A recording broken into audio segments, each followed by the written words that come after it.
দর্শক আরও খবর জানাতে রাঙামাটি থেকে সরাসরি যুক্ত হচ্ছেন সহকর্মী জিয়াউল হক। জিয়া, আমরা দর্শকদের জানাচ্ছিলাম 144 ধারা জারি রয়েছে, সেখানে এই মুহূর্তে কি অবস্থা দেখছেন?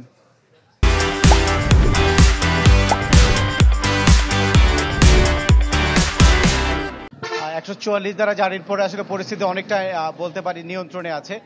পুলিশ, বিজিবি এবং সেনাবাহিনী মাঠে যে টহল দিচ্ছে সড়কের বিভিন্ন সড়কগুলোতে।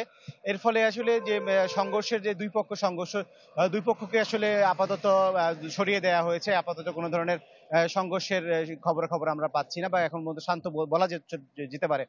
এই বিষয়ে আমরা জেলা প্রশাসকের সাথে কথা বলেছিলাম কিছুক্ষণ আগে, যিনি বলছেন যে 5টার দিকে একটি কোর কমিটির মিটিং বসেছে, যে রাঙামাটির যে শীর্ষস্থানীয় আইন শৃঙ্খলা বাহিনী রয়েছে তারা একটি মিটিং এ বসেছেন। মিটিং এর পরে আসলে পরবর্তী নির্দেশনা জানাবেন। একই সাথে আরেকটি তথ্য জানিয়ে রাখতে চাই, স্বরাষ্ট্র উপদেষ্টা এবং পার্বত্য উপদেষ্টা আগামীকাল সকাল রাঙামাটিতে আসবেন বলে আমরা জেনেছি। এখানে আসার পরে আসলে এখানকার আইন শৃঙ্খলা পরিস্থিতি এবং রাঙামাটি এবং খাগড়াছড়ির যে ঘটনা ঘটেছে এবং এই ঘটনাকে কিভাবে আসলে শান্ত রাখা যায় সেই পরিস্থিতিগুলো আসলে নিয়ে আলোচনা হওয়ার সম্ভাবনা রয়েছে। এখন পর্যন্ত রাঙামাটিতে যে ঘটনা সবশেষ পরিস্থিতি, রাঙামাটিতে এখন 50 জনের অধিক আহত হয়েছে, রাঙামাটি জেনারেল হাসপাতালে চিকিৎসা নিয়েছে।